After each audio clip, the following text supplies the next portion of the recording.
Good morning. Thank you for joining this panel. We will start shortly. Thank you.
Good morning. We will ask you to test your microphones and your camera just to see if it works if you want to ask a question or anything else. Thank you.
Good morning.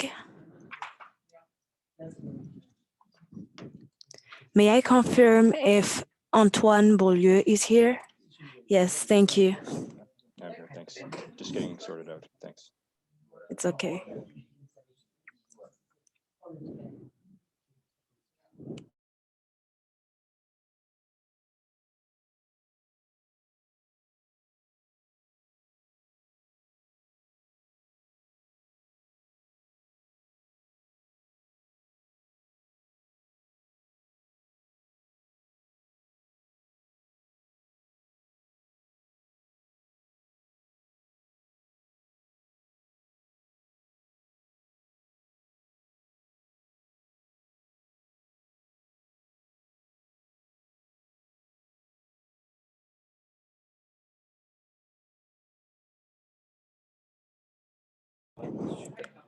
Welcome everybody in this session. Today we have two pre-recordings from Kimberly and Ali Sada, and we have one live presentation from Christophe. Yes, thank you. If you have any question, you can write in the conversation area. Thank you.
Good morning. Welcome on this panel. Today we have two panel chair who are already here. There is Antoine Beaulieu and Yombi Udraogo. Thank you. I will ask you to test your microphone and your camera to see if it works. If you have any question, there is a conversation area. Thank you. For the panel chairs, you can tell me if it is time to play the pre-recording. Thank you. Today we have two pre-recording, one from Kimberly and the other one from Ali Seda, and we have a live presentation from Christophe. Thank you. So I'm just going to test right now my microphone. If could please be so kind and confirm if you can all hear me. Yes, we can hear you. Perfect. Thank you. Maybe we can wait maybe like 2 more minutes, just a couple minutes for just in case anybody shows up. Yes, it's okay. Thank you.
So sorry, I have a question for tech support. Would we be ready to go whenever? Yes, you can tell me and I will play the pre-recordings. Okay. Yes. All right. Well, I think unless anybody has any objections, you can write it in the comments below in the chat. But otherwise, I could say we could start, especially have pre-recordings. So that should go pretty smoothly. But before playing them, sorry, tech support, I'll just give a few words then, just a few minutes. I guess we can start now. So first of all, hello to everyone who's present. Welcome to the CASU for, I guess the name is panel 2-1PA, so Metropolization Urban Renewal being the title. Donc, bienvenue tout le monde au panel T1PA de ICASU 4. Donc, le titre du panel est Métropolisation et rénovation urbaine. So, of course, yeah, thank you everybody for joining us. My name is Antoine Beaulieu. Just quickly present myself. I'm a PhD student, PhD candidate at Université Laval in Quebec, Canada.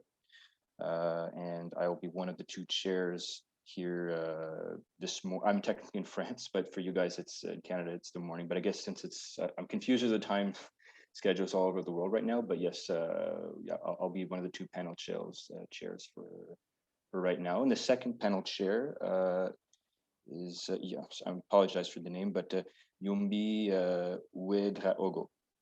If possible, may I ask that you could present yourself just a minute, please?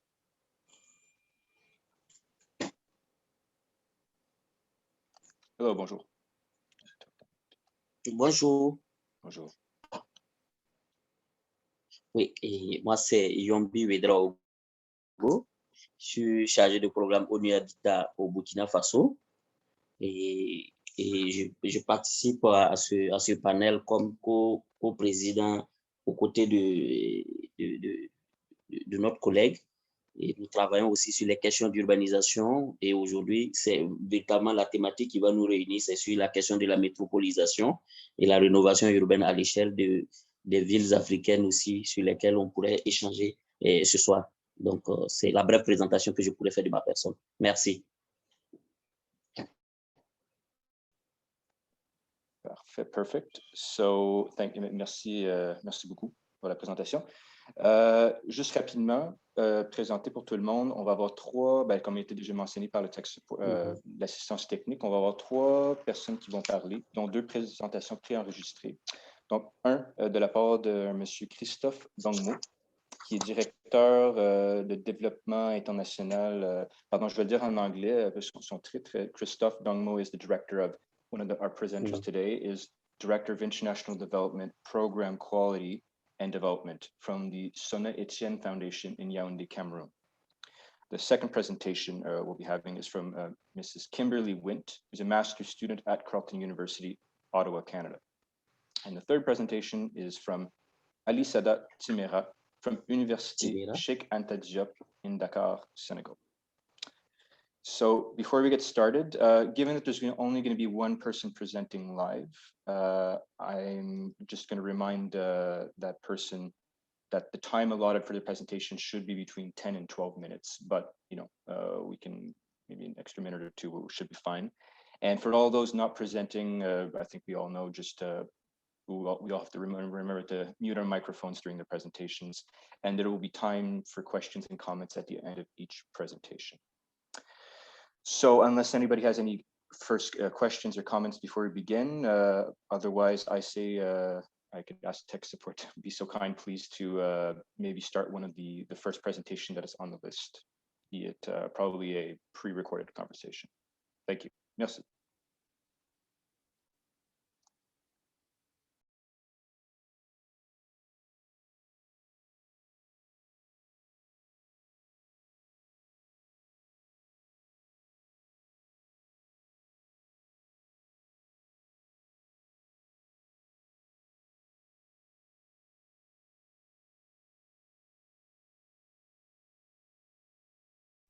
I'm going to ask you, do you see the presentation of Kimberly Wint? I do. Yes, thank you. If you don't hear anything, it will be good to notice. Thank you. Have you ever been to the real Jamaica? Not the islands shown in TV commercials where all-inclusive resorts and cruises promote mesmerizing excursions and white sandy beaches. While there is no denying that this side of Jamaica exists, to experience the real Jamaica, one must venture beyond the secure confines of the resort. Today, I will bring you to the heart of Jamaica, Trenchtown, the subject of this presentation. My name is Kimberly Wint, and this is my presentation on preserving the heartbeat of Trenchtown, a vision for urban renewal. I am a 2021 M.Arch graduate from Carleton University. This thesis gave me the opportunity to explore issues that are important to myself and my family as part of the Jamaican diaspora. This presentation will highlight the project's motivations, the site, program, and set of ideas, and conclude with the proposed development strategy to address shortages in subsidized and market housing. This project focuses on Jamaica's rapid urbanization and the lack of affordable housing, which has made squatting commonplace for low-income households, including Trenchtown. In the heart of Jamaica's capital, Kingston, inner-city communities have been plagued with crime, historic political corruption, urban decay, posing challenges for sustainable urban development. Located 1.5 kilometers inland from the downtown core, its rich cultural history has attracted various tourists. Multiple tours take place either visiting the community or the Trenchtown Culture Yard Museum, which is the former home of Bob Marley. Trenchtown has a very complex history, moving back and forth between informality and formality throughout its existence. In 1910, the site was abandoned and became a squatter settlement. 1930s, it became a new model township, and in the 1970s, it fell back into informality due to the division between two political parties.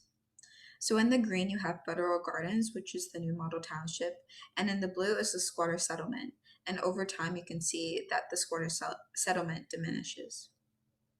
Today, Trenchtown has a relatively low density with lots of vacant land. A key aspect of this project is to preserve the historical buildings of the 30s and the 70s that contribute to Trenchtown's culture and architectural identity. My project tries to emulate the 1930s New Model Township, constructed in a rural Caribbean vernacular style. Dwellings were arranged around communal yards and were designed with gable roofs and verandas. Throughout the research process, I had various resources at my disposal. 2 documentaries informed my understanding of the community. 2 primary research texts, such as The State of Social Housing in 6 Caribbean Countries and Urban and Regional Planning in Jamaica, were resources that provided insight into planning affordable and sustainable low-income housing in Jamaica.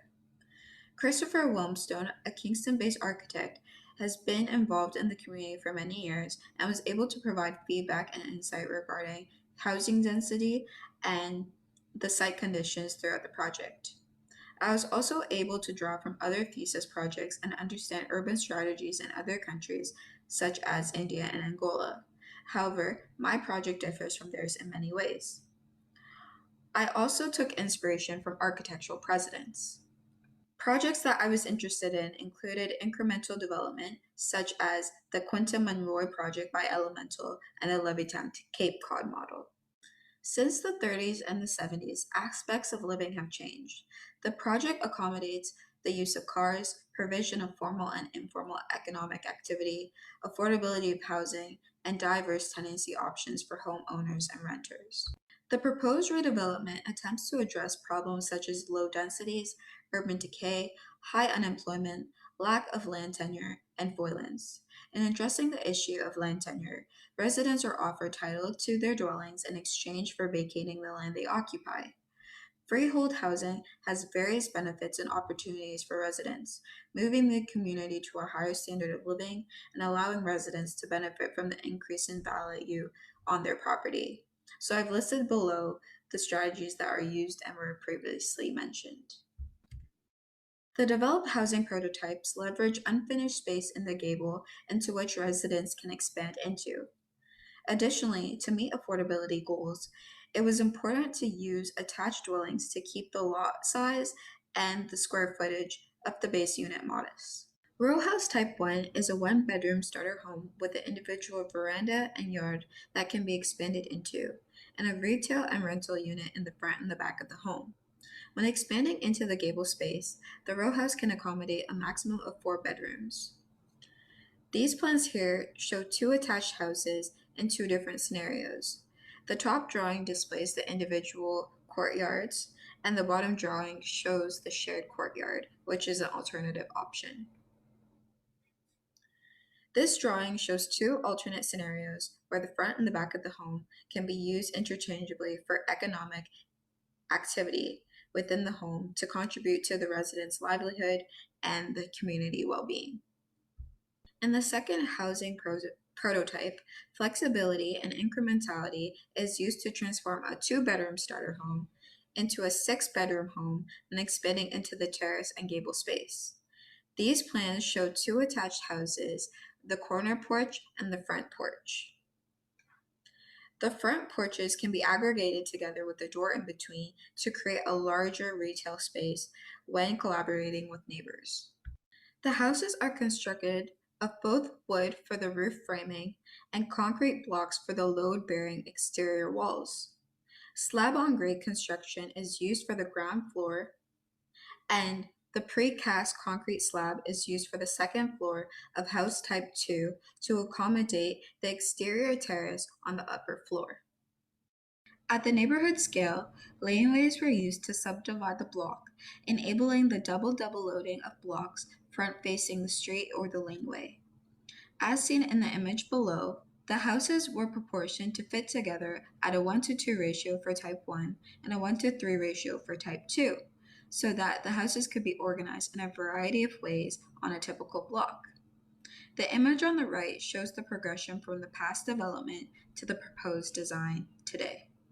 As mentioned before, to preserve the heart and character of Trenchtown, various buildings from the 1930s and the 70s can be preserved. Similar to the Trenchtown Culture Yard Museum, these buildings have the potential to become tourist-related and non-tourist related, and these can enhance the tourism industry and boost the economic activity in the community. The urban renewal process uses institute redevelopment without the use of temporary relocation, and is done incrementally. As seen in the drawings, this is done in 4 to 5 phases. Phase 1 is to develop 2 vacant parcels and determine which buildings to preserve. Phase 2 is to relocate residents from Collie Smith Drive and West Road into new housing and demolish and redevelop the frontage properties along the 4 blocks. Phase 3 is to relocate a portion of the residents from the middle of the blocks into the frontage properties and then to demolish and redevelop the new housing. This process will continue until all residents have been relocated. The final phase of the project is to develop non-residential uses and to transform the trench running down Collie Smith Drive into a bioswale green network. This drawing shows a typical block with the preserved buildings, non-residential buildings, new housing, parks, playgrounds, and weekend marketplaces that are being proposed. In total, 202 units are demolished and 404 units are constructed, doubling the residential density and accommodating non-residential space. The new housing replaces the existing squatter units and adds an equal number of market units. The market units subsidize the replacement units, resulting in a mixed demographic community. Transforming the trench into a low-maintenance bioswale will be a community amenity used for stormwater management. It would also make the street aesthetically pleasing and possibly boost tourism. In conclusion, the project envisions a neighborhood of balance between built space and open space, residential and non-residential uses.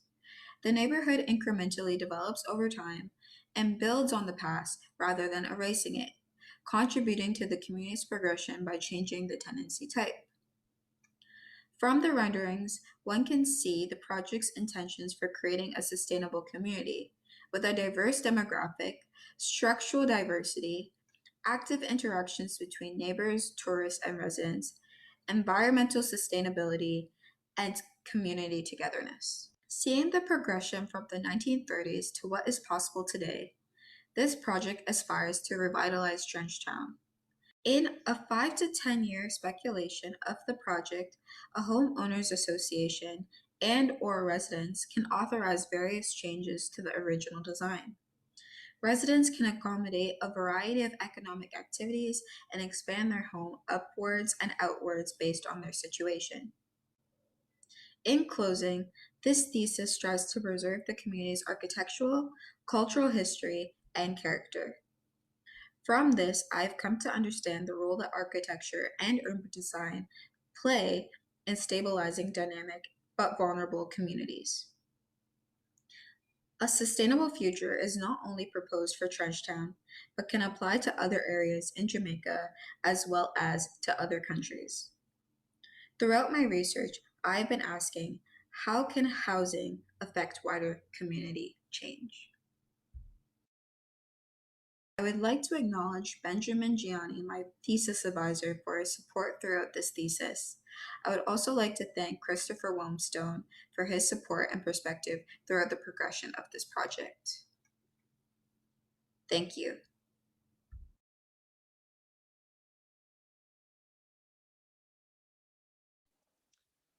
So thank you, Kimberly. I'm not sure if Kimberly's with us right now.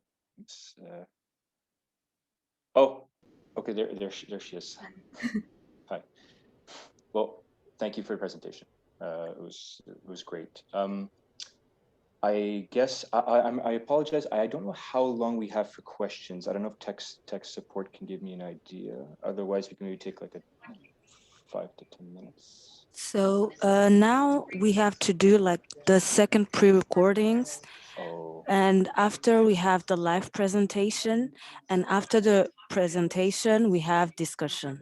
okay. Thank you. All right, then Yes. we'll go on to the next one. Yes, now I'm going to present the second pre-recording from Ali Timera.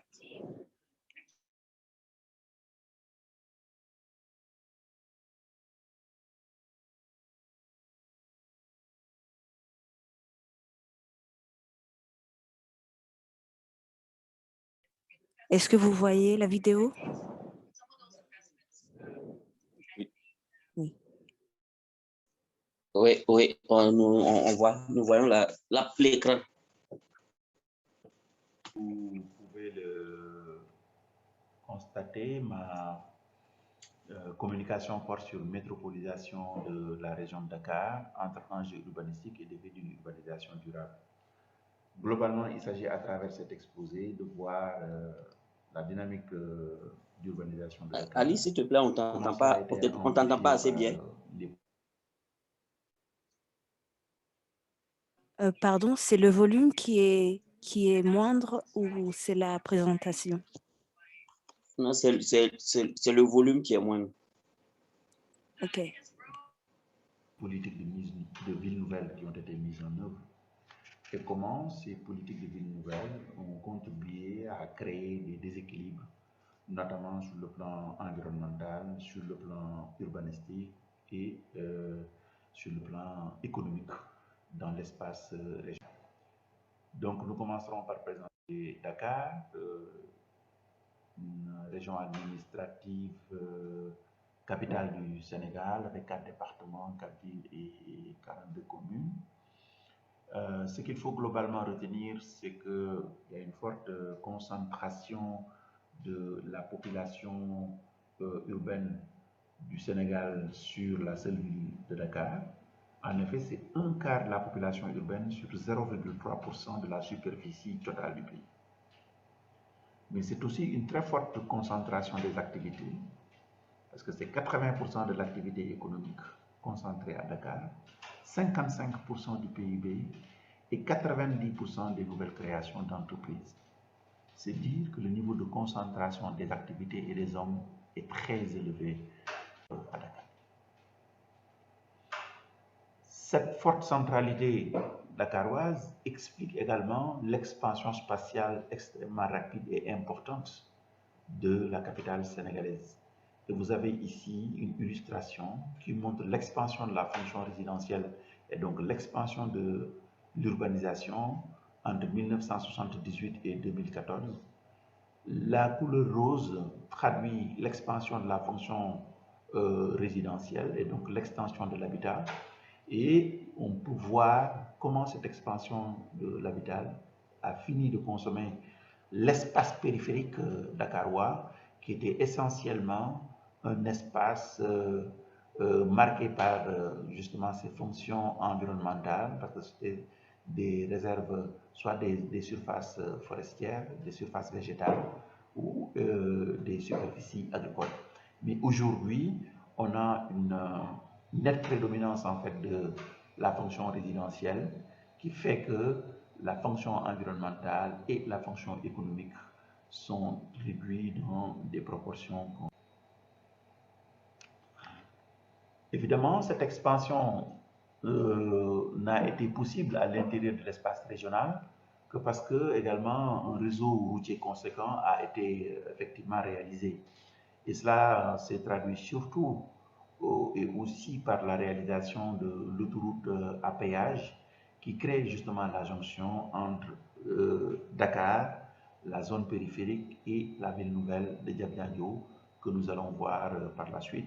Et vous avez une illustration photo de ce. Justement, devant cette urbanisation forte de Dakar, cette forte concentration des activités et des hommes, génératrice de dysfonctionnement, l'État du Sénégal a décidé de développer une politique d'implantation de villes nouvelles dont l'objectif est justement d'atténuer cette hypercentralité de Dakar et d'éviter justement cet engorgement. Et l'expérience test a été donc déroulée à 30 km de Dakar, ici, dans cette zone appelée effectivement Diamniadio.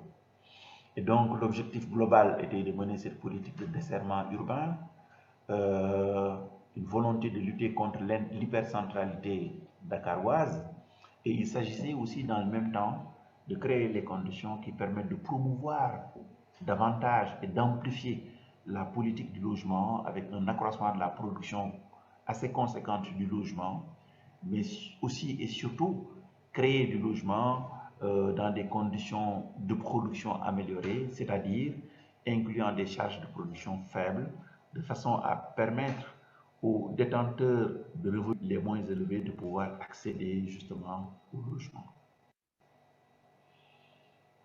Tout cela a été réalisé sur la base effectivement d'un plan d'aménagement qui a été réalisé, donc le plan d'aménagement de la ville nouvelle de Diamniadio.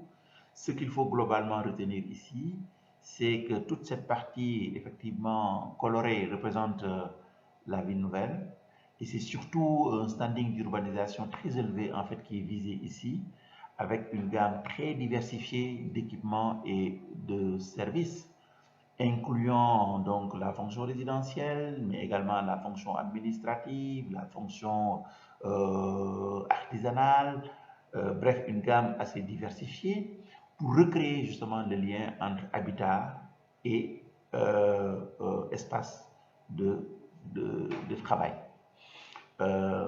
Mais si la ville nouvelle est marquée justement par ce standing d'urbanisation très élevé, en tout cas visé à travers cette politique, on voit qu'à côté, nous avons encore le tissu urbain du noyau historique marqué encore par une forte précarité, ce qui pose effectivement un certain nombre d'enjeux que nous allons voir par. Ici, vous avez quelques chiffres pour illustrer les différentes réalisations prévues sur Diamniadio. Donc, globalement, c'est 7 zones d'activité, une grande zone résidentielle de 40 000 logements, donc 15 000 logements sociaux, une cité administrative avec des sièges de ministères, une cité du savoir avec une seconde université et des résidences universitaires, des équipements culturels, sportifs, touristiques et de loisirs. C'est aussi, on veut aussi en faire un centre d'affaires. C'est 10 grands hôtels dont un de 5 étoiles. C'est un centre international de conférences. Bref, c'est un standing d'urbanisation particulièrement élevé qui est visé ici vers la ville nouvelle. Et cela ne manque de générer effectivement un certain nombre d'enjeux et de défis. Le premier enjeu que cela pose, c'est les enjeux environnementaux, nous l'avons dit.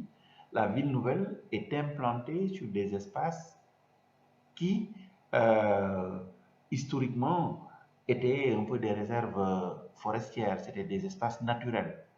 Aujourd'hui, tous ces espaces, vous pouvez voir ici l'illustration photo, sont requalifiés en espaces résidentiels parce que sur ces espaces ont été effectivement implantés des programmes de logement, des programmes immobiliers. Autre conséquence sur le plan environnemental, c'est qu'effectivement, en créant les conditions du lien entre la ville ancienne et la ville nouvelle, on a amplifié aussi la dynamique d'urbanisation.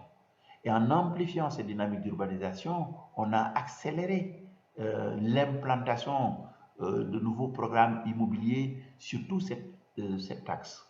Et c'est ça qui fait que, justement, des espaces sensibles, comme cette zone du littoral où était implanté ce vaste rideau de filao qui avait pour rôle de protéger la partie continentale de Dakar contre l'érosion côtière, parce que nous avons ici l'avancée, en fait, l'océan Atlantique.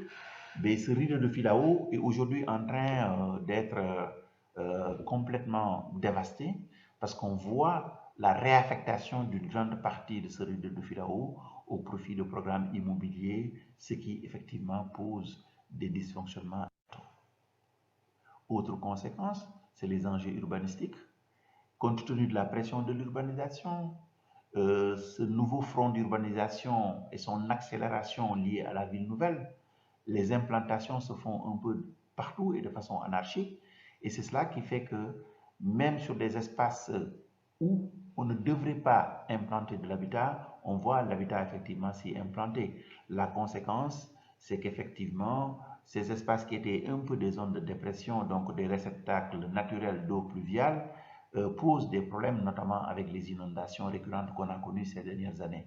De même, on a vu que la zone de la décharge, donc là où était implantée la principale décharge de déchets solides de Dakar, après la décharge de Mbebes, est une zone aujourd'hui qui est complètement occupée. Vous pouvez voir la concentration importante d'établissements humains tout autour de cette décharge de Mbebes et tous les problèmes que cela peut poser effectivement sur le plan. C'est enfin des conséquences sur le plan des enjeux socio-économiques, simplement parce que c'était des espaces agricoles, c'était des espaces de pâturage, mais aujourd'hui qui ont été requalifiés en espaces résidentiels. Cela pose aussi des enjeux du point de vue de la gouvernance métropolitaine, parce que c'est 300 000 habitants de plus, du point de vue également de la gouvernance du foncier et du point de vue également des défis sécuritaires. Il fallait retenir du fait aujourd'hui de la métropolisation de l'espace dakarois et des dysfonctionnements que cela crée, nous pourrons simplement rajouter aussi que du point de vue des enjeux urbanistiques, on peut voir que l'implantation de cette ville nouvelle s'est faite à côté d'un tissu historique ancien qui crée une juxtaposition entre ville moderne et ville ancienne et qui effectivement accentue la ségrégation socio-spatiale qui peut également être porteuse de frustration pouvant être disons défavorable à une certaine stabilité sociale et politique. Nous espérons avoir mis en exergue les aspects les plus essentiels liés à la métropolisation de l'espace dakarois et des conséquences que cela pose sur le plan économique, social et environnemental, en espérant que les discussions qui vont suivre vont nous permettre de pouvoir aller un peu plus en profondeur dans les aspects qui vous semblent être les plus essentiels. Nous vous remercions pour votre aimable attention.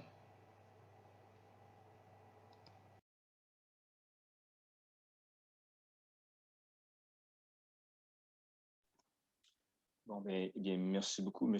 Timera. Je ne suis pas certain si vous êtes présent non plus, mais dans tous les cas, un gros merci. Oui, bonjour, M. Bollier, je suis bien présent. Voilà. Donc, excellent, excellent. La seule difficulté que j'ai, et je voudrais poser la question, est-ce qu'il n'y a pas une traduction simultanée? Parce que je pense qu'on est un groupe d'anglophones et de francophones. Parce que j'ai essayé, mais je vois que la traduction simultanée n'est pas disponible, non? À ma connaissance, non, c'est pas comme il y a 2 ans où il y en avait une. Bien désolé. À moins que quelqu'un, tech support, c'est quelque chose qui était offert, mais pas à ma connaissance. Bon, d'accord. Ouais, donc, ouais, désolé. OK. Certainement, il y a peut-être moyen qu'on puisse avoir des résumés en français, des présentations qui sont en anglais par la suite, mais on pourrait s'en reparler. Donc, d'accord. Voilà. Voilà, merci. On peut ensuite enchaîner avec, pardon, la dernière personne. Oh, je suis bien désolé, j'ai oublié. Mais, oui, parfait. Les résumés seront traduits. Donc, ouais, on confirme bien sur ce côté-là. Donc, avec M. Dongmo, on pourrait ensuite enchaîner avec sa présentation.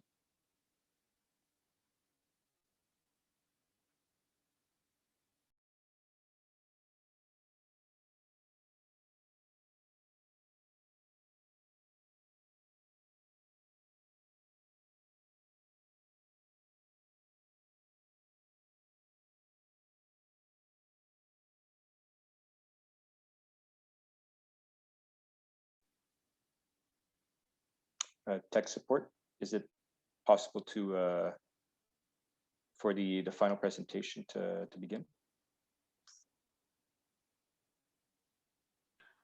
Okay, I'm gonna ask if Ndogmo Christophe is here. May I confirm if Ndogmo Christophe is here?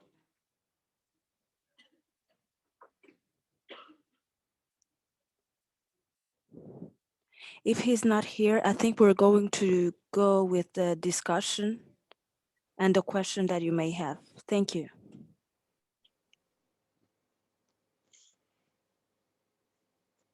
Je crois que M. Christophe n'est pas connecté. Non, ben c'est ça. Si jamais, si jamais il se connecte, on peut toujours arranger la présentation. Mais pour l'instant, je suggère qu'on peut enchaîner, puis on peut laisser la salle à quiconque veut poser des questions, soit à Madame Wint ou à Monsieur Timera. So sorry, as I just mentioned, if ever Mr. Dongmo does connect himself, we can give the floor to him, but otherwise, I think we should just go ahead. And if anybody wants to ask, the floor is open to anybody who wants to ask any questions or comments about the presentations from Mr. Timera and Mrs. Wint. So I have some questions I can throw first, but I would like, I think it'd be good if anybody from the audience has any questions or comments, please feel free to ask away your questions. So yeah, I'll leave the floor for someone to begin. Thank you. Oui. Moi, je voudrais intervenir. Oui, allez-y. Et qui donne une grande contribution dans la mise en place du Centre d'excellence pour l'habitat dans l'espace. Cette conférence est la bienvenue.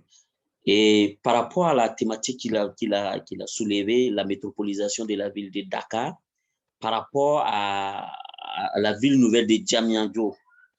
Et moi, cette expérience est une expérience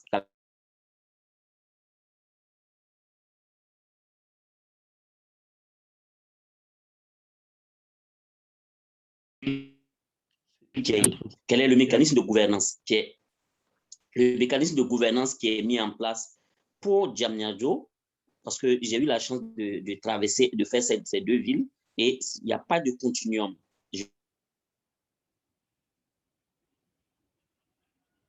On est dans une dynamique d'absorption spatiale, de telle sorte que tout ce qu'il y a, il n'y a pas de, c'est pas une nouvelle ville qui est créée. Quel est le lien qui existe entre Diamniadio et Dakar? Si on est dans une logique de métropolisation, il y a certainement des services administratifs à Diamniadio, de telle sorte que, en ce moment, est-ce qu'on n'est pas dans une logique de voir comment on est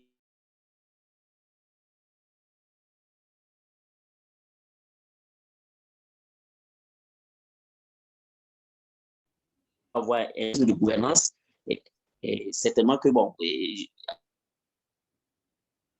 sur la question, c'est ce que j'avais comme préoccupation. Je ne sais pas s'il peut revenir sur ça. Ça va beaucoup m'édifier, quoi. Merci bien. Merci beaucoup pour l'intervention. Est-ce que M. Timera voulait... Oui. Oui, bonjour et merci, merci beaucoup pour cette question. Malheureusement, je ne sais pas si c'est le cas pour tout le monde, mais j'ai eu des difficultés à suivre la question parce que c'était complètement entrecoupé. Mais je crois savoir à peu près les grandes lignes un peu disons, du contenu de sa question. Je pense qu'il a bien raison de poser cette question parce qu'en fait, cette ville nouvelle, elle a été conçue dans une perspective de trouver une alternative face aux dysfonctionnements importants liés à l'hypercentralité en fait de Dakar. Comme on l'a montré un peu dans l'exposé, l'idée c'était vraiment d'aller vers une inversion de tendance parce qu'il y a une surconcentration des hommes, disons dans cette ville capitale. C'est une surconcentration également des activités. On l'a dit quelque part, c'est pratiquement 80% de l'activité économique nationale qui est concentrée à Dakar. C'est pratiquement le quart de la population totale du pays qui est implantée sur 0,3% de la superficie. Donc, vous voyez, il y a cette hyper centralité qui a fini par rendre, on va dire, peu compétitif en fait l'espace territorial dakarois. On a estimé, par exemple, qu'à un moment, du fait de cette surconcentration des activités et des hommes, des difficultés de mobilité se posaient. On a estimé que les pertes journalières liées justement à ces difficultés de mobilité étaient autour de 2 milliards par jour. Donc, vous voyez un tout petit peu les problèmes en fait que cela posait. Il faut également voir qu'on est dans un contexte un peu de compétition avec les villes de la sous-région, comme Abidjan, comme un peu un certain nombre de grandes capitales au niveau sous-régional. Et on voyait que Dakar était véritablement en train de perdre du terrain, en tout cas dans sa capacité à rendre son territoire suffisamment attractif et donc pour capter notamment les investissements internationaux. Je crois que c'est autant de choses qui ont amené les autorités à se dire quelque part qu'il faudrait aller vers une politique de desserrement urbain en créant justement un certain nombre de pôles alternatifs qui permettraient de diminuer un peu cet engorgement de Dakar. Mais le problème que ça pose, c'est qu'effectivement, est-ce que le choix du site est pertinent? Quand aujourd'hui, on a une dynamique d'expansion spatiale forte qui a pratiquement fini de gagner toute la zone périphérique et qu'on implante à 30 km, donc on est presque dans la zone périphérique dakaroise, cet autre pôle, est-ce que ce n'est pas finalement donner plus de poids à la grande agglomération dakaroise et renforcer le déséquilibre qui existe entre cette ville capitale et le reste du pays? Donc, on a un peu comme l'impression que le résultat risque d'aller dans le sens contraire aux objectifs effectivement qui étaient fixés, ce qui pose effectivement un véritable problème. Autant on peut comprendre l'idée qu'il fallait aller vers de nouveaux pôles pour éviter la surconcentration, autant le choix du site trop proche de Dakar risque au contraire d'accélérer justement la métropolisation, d'en faire une entité unique qui englobe Diamniadio et qui rend globalement la métropole dakaroise encore plus forte. Et donc, au lieu d'aller vers une inversion de tendance du point de vue de la concentration des activités, est-ce qu'on ne risque pas de renforcer justement cette hypercentralité dakaroise? C'est effectivement un gros problème qui se pose aujourd'hui.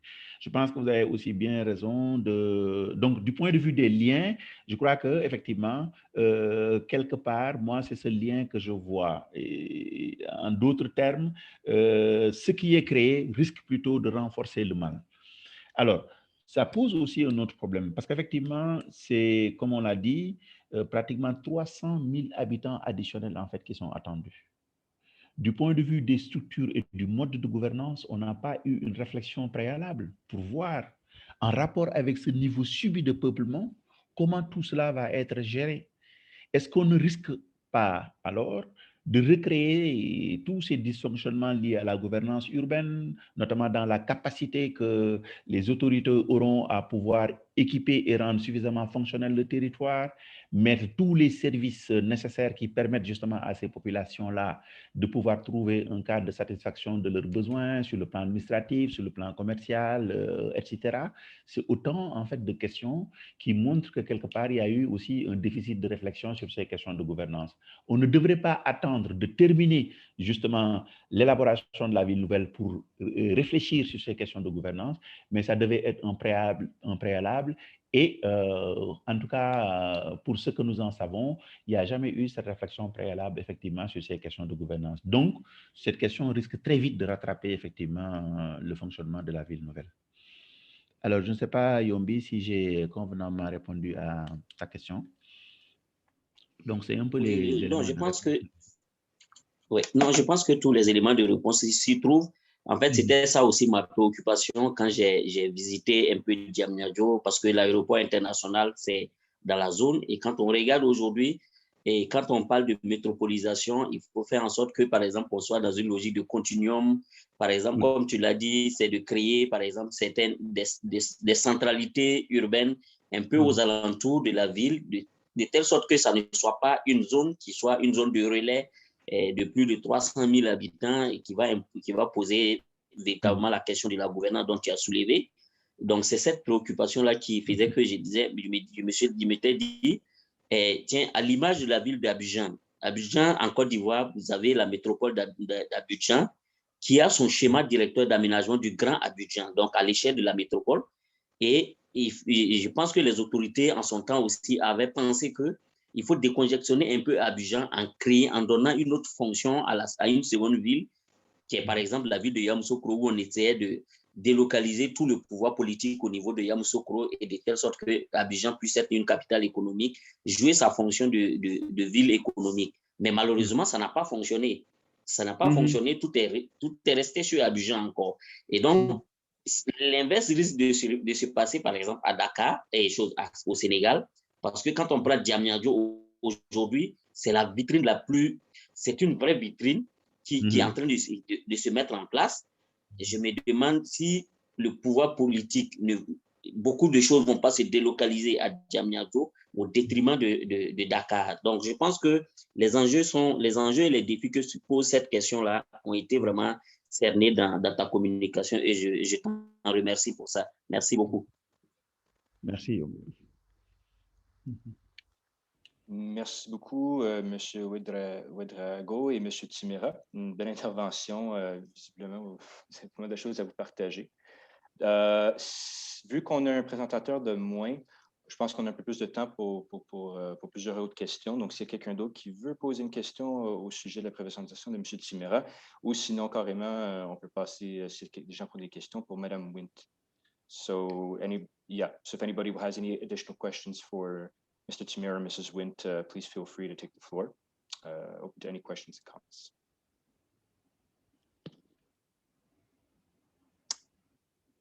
And if not, I have a question for Mrs. Wint, if you don't mind. I have two questions. One, it kind of goes back a bit to the beginning of the presentation, maybe the context of Trench Town. I'm just curious to know why, well, maybe I should ask, are initiatives like that kind of project that you were showing, the changes, those kind of changes, is that something that's historically been quite difficult to implement in the past? And is it still quite difficult to implement? And I guess just to understand why these kind of projects have taken a while to happen. Just quite curious. Right. So that particular community that I was looking at was a squatter settlement, and then it went into formality. So I guess urban planning department came in and kind of developed it, and then it went back into informality due to political turmoil and other war situations. And so I would say that initially it wasn't hard to kind of redevelop this site because it was it's close in proximity to the downtown core. But lately, due to Jamaica's socioeconomic conditions, finances won't really allow for the development of like communities like this. And so my project kind of sees to kind of like revive the community in a way that the government could maybe take interest again in that particular community, especially because it has such a rich culture history as well as tourism because of Bob Marley and everything else related to that. So I just kind of wanted to kind of shine a light on that community for that purpose.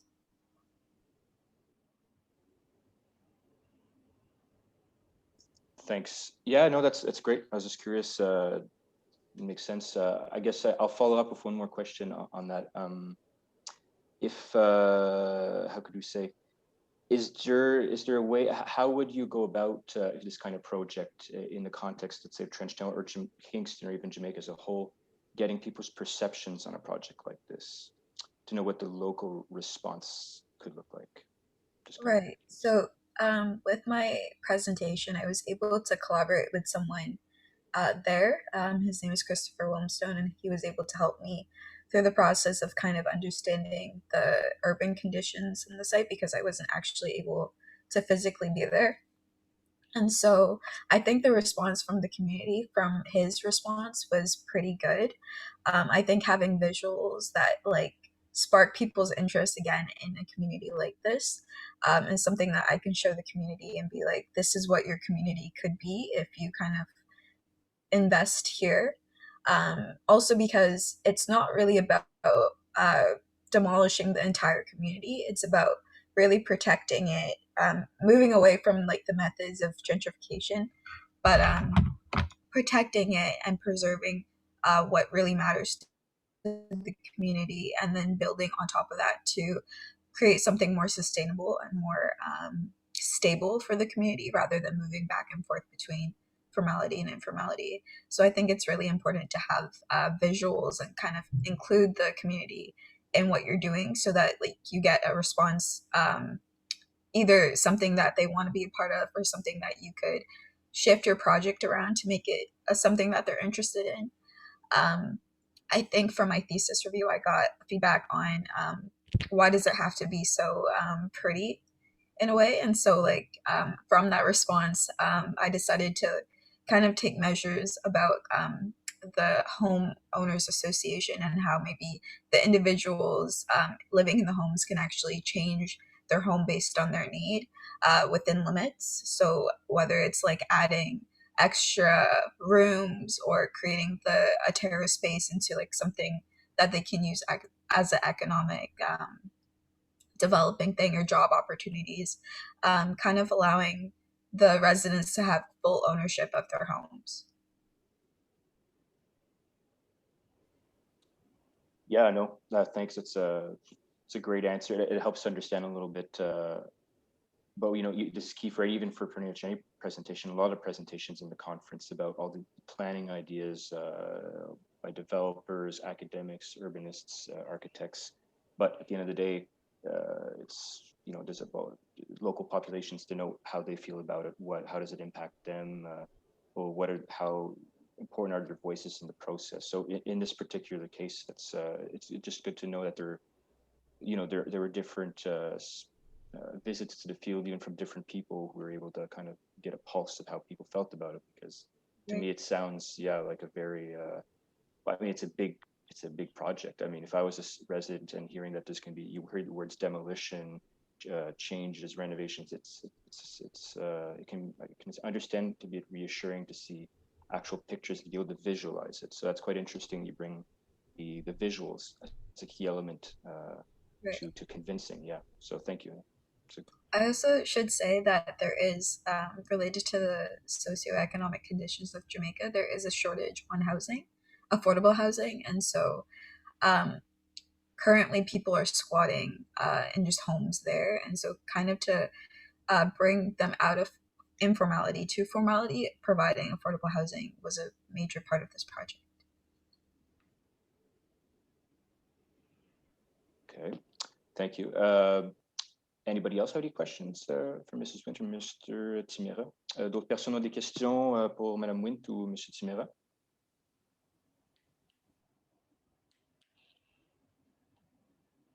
Moi, s'il n'y a pas de questions, je voudrais juste peut-être rajouter ajouter un élément.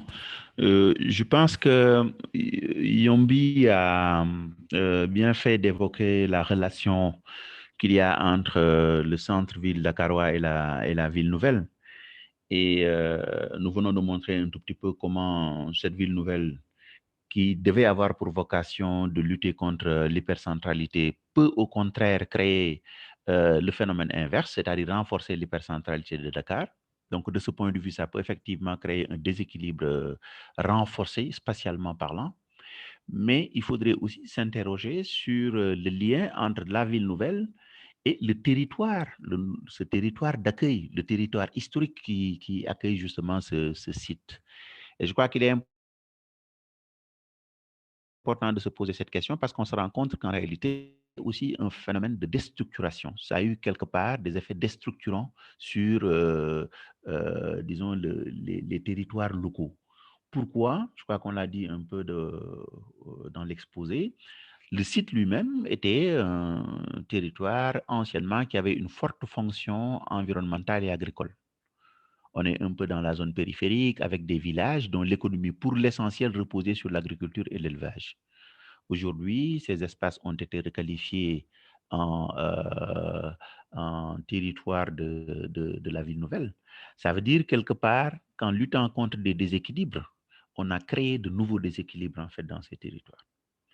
Ça veut dire également quelque part, parce qu'on a trop mis en avant, disons, les avantages liés au rééquilibrage territorial de Dakar et les effets que ça peut avoir sur le plan macroéconomique, on a peut-être oublié que dans l'autre sens, on a déstructuré ces économies locales.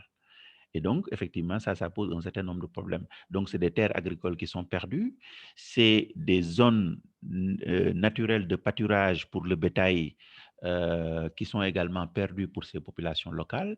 Et surtout, un troisième aspect important, ces populations ont quelque part l'impression que leur propre patrimoine foncier a été confisqué et repris par l'État au profit, en fait, d'une catégorie sociale à niveau de revenus plus élevé. Et donc, vous voyez un peu tous les effets de frustration que cela peut créer et peut-être même quelquefois créer un peu des situations de révolte. Moi, la semaine dernière encore, j'étais un peu dans les villages qui sont autour de la ville nouvelle, mais j'ai vu les jeunes s'organiser pour en fait afficher des slogans un peu partout et montrer en fait leur désaccord parce qu'ils ont un peu comme l'impression que ces terres qu'ils ont occupées, que leurs parents ont toujours occupées et valorisées, ont été quelque part confisquées par l'État et réattribuées à des gens qui ont des capacités économiques plus élevées, parce que ça aussi, il faut le souligner, il y a un ensemble de programmes immobiliers qui ont été réalisés dans la ville nouvelle, mais souvent les conditions d'acquisition font que ce sont les couches moyennes et la haute élite sociale et économique qui a la capacité de pouvoir accéder à ces programmes. Donc, ils ont quelque part un peu l'impression qu'on a dépossédé, qu'on leur a dépossédé leur foncier pour le réattribuer à une population allochtone et qui a des capacités économiques en fait plus élevées. Donc, vous voyez un peu toutes les frustrations et que cela peut effectivement créer. Ça me semble également être une donnée extrêmement importante à souligner. Merci beaucoup. Merci pour l'intervention. Et on a une question, la main levée par Mme Zander.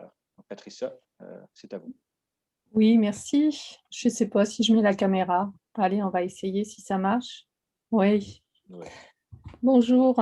Moi, je suis vraiment contente de ce que vous venez de dire. Justement, j'avais une question, je voulais rebondir. Je suis arrivée sur la fin, je suis désolée, j'avais des problèmes de connexion. Mais j'ai été très frappée déjà par la présentation, par cette ville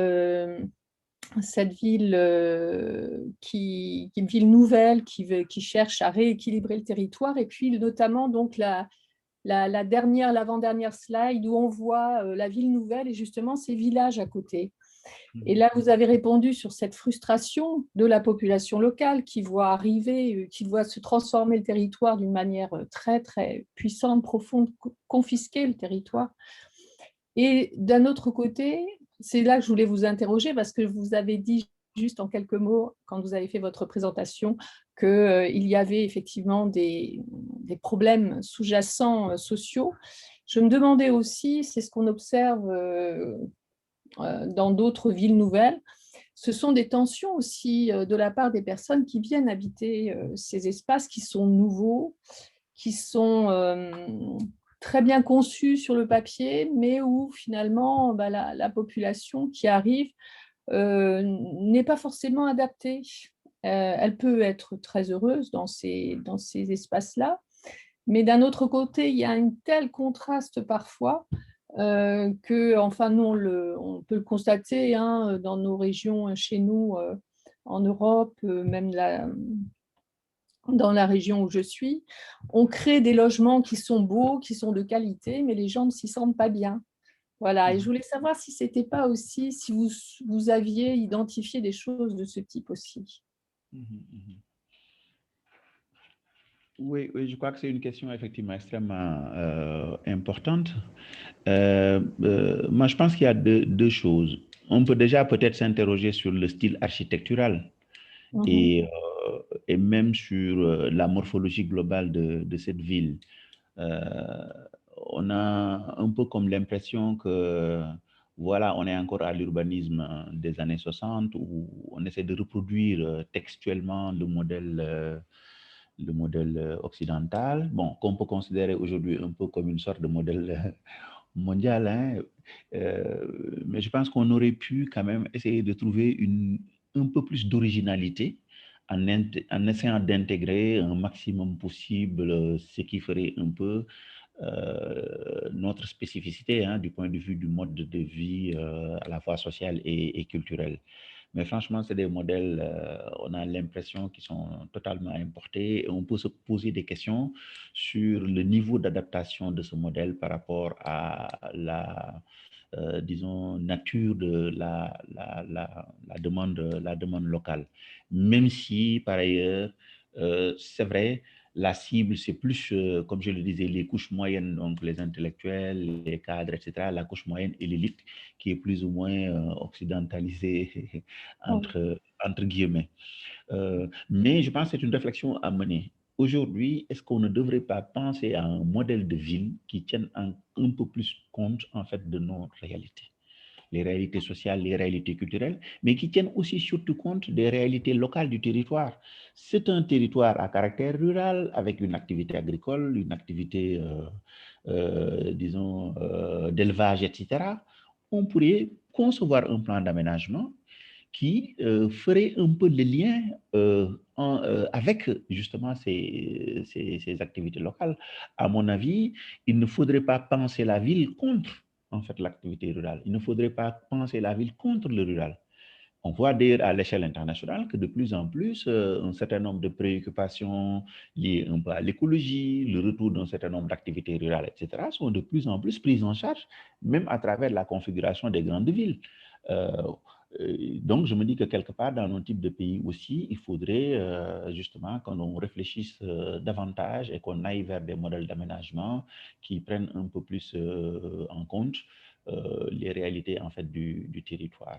Donc, ça, c'est le premier aspect. Le deuxième aspect, ça renvoie effectivement à la question de la gouvernance. Je pense que dans nos pays, nous savons investir, mettre en place de nouveaux programmes, souvent avec des cités d'un niveau de fonctionnalité très élevé. Mais si on ne réfléchit pas à un dispositif de gestion qui permette un bon entretien et donc la durabilité effectivement de ces ouvrages-là, quelque part, ça peut poser problème. Et je le disais tantôt, on a un peu comme l'impression que on a produit la ville nouvelle et c'est maintenant qu'on se pose la question de savoir voilà, quelles sont les structures de gouvernance pertinentes à mettre en place pour gérer un tout petit peu tout cela. Et ça veut dire qu'effectivement, ça n'augure rien de bon. Et enfin, un troisième aspect, encore une fois, il ne faudrait pas qu'on réfléchisse la ville nouvelle contre les intérêts du monde rural.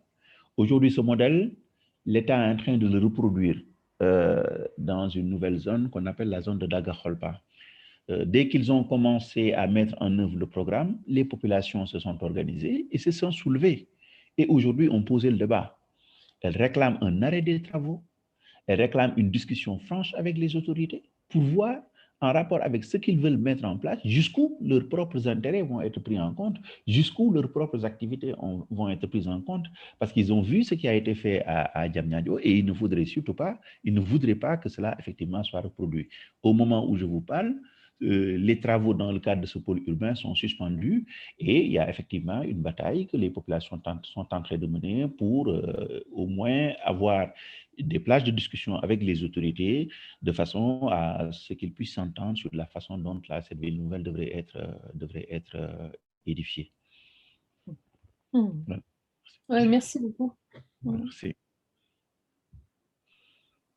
Merci à vous deux, mais moi, je vais personnellement poursuivre avec une petite question avec M. Tsimera à ce point que j'ai trouvé intéressant. Donc, de ce que je peux comprendre, il y a des populations locales qui détiennent un certain pouvoir assez important au niveau de leur participation dans les prises de décision, donc justement une forme de mécontentement, de résistance un peu, mais faite de façon formelle, donc on passe à travers des voies de communication elle semble assez directe. Donc, je me demande, est-ce que c'est quel type de groupement? Est-ce que c'est des groupements communautaires ou ça ressemble un peu à quoi l'organisation quand les gens dans cette situation aussi?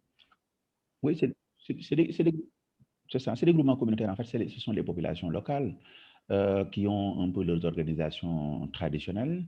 Il y a aussi un système d'organisation sociale qui fait que vous avez un chef de village, vous avez des notables, vous avez un certain nombre d'associations communautaires. Et chaque fois qu'il y a des décisions importantes à prendre, concernant un peu la vie du territoire, ce sont des choses qui sont discutées avec toute la communauté et les décisions sont arrêtées. Mais en fait, ce qui s'est passé avec cette politique de ville nouvelle, c'est que ça a été d'abord une décision de l'État qui a fait le choix du site sans concertation préalable avec les populations. Et je peux vous dire que la première fois que le plan d'aménagement a été présenté, ça a été présenté à l'étranger. C'était au cours d'une visite du président, je pense, dans les pays arabes, parce qu'il cherchait un financement pour la ville nouvelle. Et c'était la première fois que les populations locales voyaient le plan d'aménagement qui se trouvait être dans un espace qui était le leur. Donc, vous voyez un peu le problème, effectivement, que cela pose. Hein. Aujourd'hui, les sites qui sont ciblés dans le cadre de cette politique sont déjà identifiés, mais on n'a pas instauré des mécanismes d'échange avec les populations locales pour que ces populations locales s'approprient le projet, pour qu'aussi des discussions franches soient engagées de façon à ce que les préoccupations de ces populations soient prises en charge. Encore une fois, c'est des économies locales qui reposent un peu sur l'agriculture, sur l'élevage, de petites activités. Mais si demain ces territoires sont repris, de quoi finalement ces populations vont vivre? C'est un véritable problème. Et l'autre chose, c'est que quand il s'est agi de lancer des chantiers pour la réalisation des programmes immobiliers, on pouvait se dire quelque part que ça pouvait être intéressant parce que, bon, c'est 30 000 logements. 30 000 logements, c'est peut-être facilement 60 000 emplois qui vont être créés au profit des populations de la localité. Mais finalement, à la mise en œuvre, ça ne s'est pas du tout passé comme cela. Ce sont de grandes entreprises qui sont venues avec du personnel qui n'habitent pas les lieux parce que ça demandait un certain niveau de qualification que ces populations locales n'ont pas. Et ça n'a fait qu'accroître en fait la frustration. Vous voyez. Donc, finalement, ces politiques de ville nouvelle, même si quelque part elles cherchent à lutter contre un certain nombre de dysfonctionnements notés aujourd'hui dans les grandes villes, on a un peu comme l'impression que ce sont des politiques qui vont à l'encontre effectivement des économies locales. Or, on ne peut pas bâtir une économie nationale forte qui va à l'encontre des économies locales. Et ça suppose effectivement que la démarche soit à nouveau réfléchie de façon à ce qu'on ait effectivement une bonne adhésion des populations locales et qu'il y ait surtout une bonne conciliation des intérêts macro et effectivement des intérêts locaux à l'échelle micro. Je crois que c'est ça aujourd'hui qui pose problème. D'accord. Merci beaucoup pour la précision aussi. Je pense que ça aide tout le monde à comprendre aussi justement tout le mouvement, comment ça s'organise et tout ça. Puis toutes les questions, les enjeux que vous avez soulevés sont absolument pertinents, pas juste, je pense, dans le contexte du Sénégal, mais également dans d'autres pays. C'est certes aucun doute là-dessus. Donc, merci encore. Merci. Et je continue. Est-ce qu'il y a quelqu'un d'autre qui a une question pour Mme Wint ou M. Tsimera? Anybody else have any extra questions or comments to add to Mrs. Wint or Mr. Tsimera?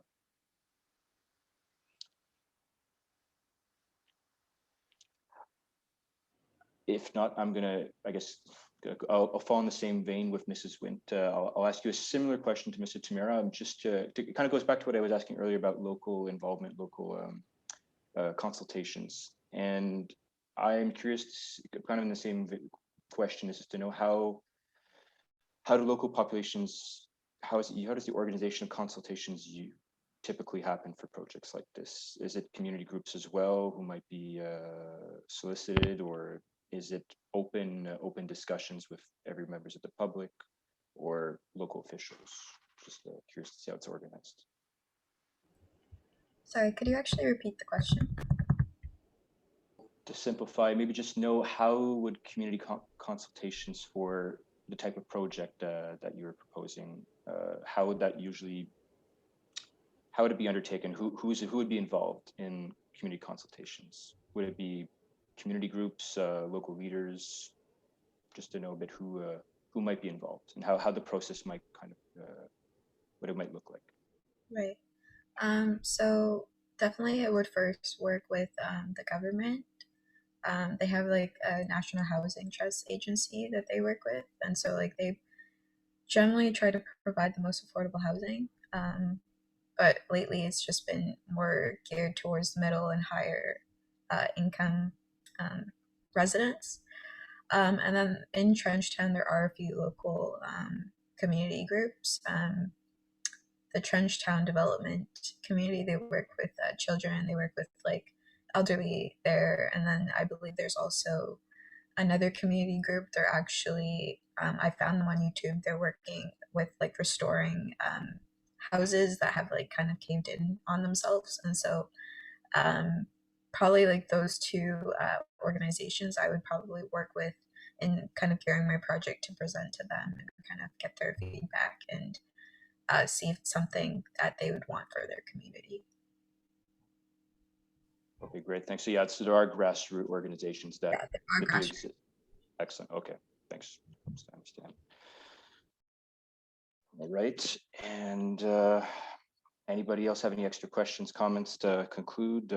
Otherwise, I can maybe pitch one more general question to the audience. So anybody can feel free to answer. And I guess that seems like it's it. So I guess maybe to conclude, it's a more very general question. There probably isn't a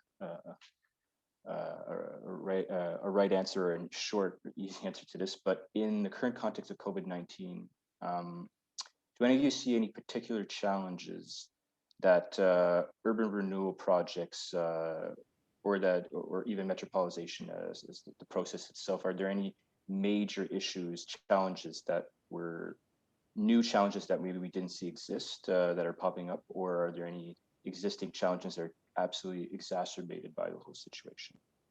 So if anybody has any reflections or comments, I leave you the floor.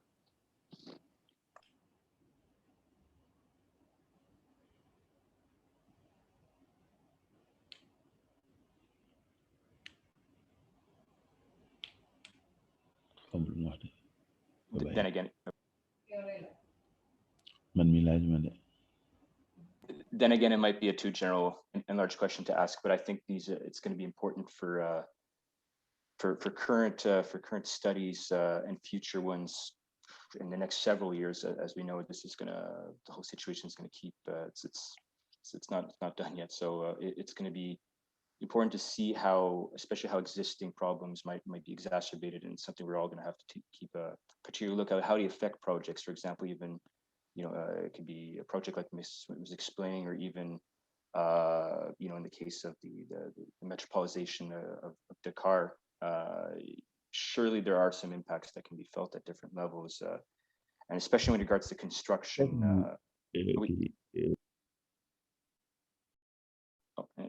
With regards to construction, construction material costs, labor shortages as well can absolutely be stopped in an instant in some cases. For example, I study the particular case I study is in Vietnam. I study in the southern part of Vietnam and around Ho Chi Minh City, which is one of the mega centers of Asia. And there's been so many issues with regards to the supply chains, the agricultural sector, the industrial sector, but a lot in construction as well. Because when there are labor shortages and there are lockdowns, all of a sudden, mobility is checked as well. Transportation's checked. It really puts a stop to a lot of initiatives and projects, and and governments have to rethink on their feet in a lot of cases. How do we keep moving on with certain projects, certain plannings that we have in the current context. And we're in a lot of places it's still a continuous struggle. So just it's an example in case where I studied, it's a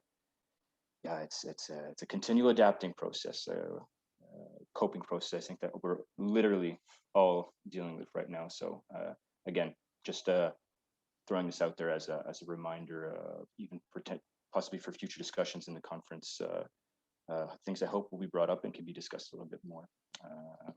Yeah, that's what I would have to say on that. But I would ask Mr. Ouedraogo if you have any additional comments or questions you might have for closing.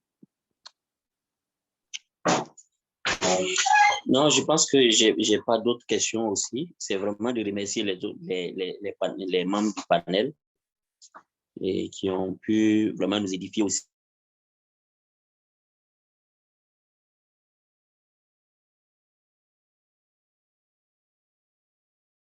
Ouais. Yeah. Merci bien. Ouais. Merci beaucoup.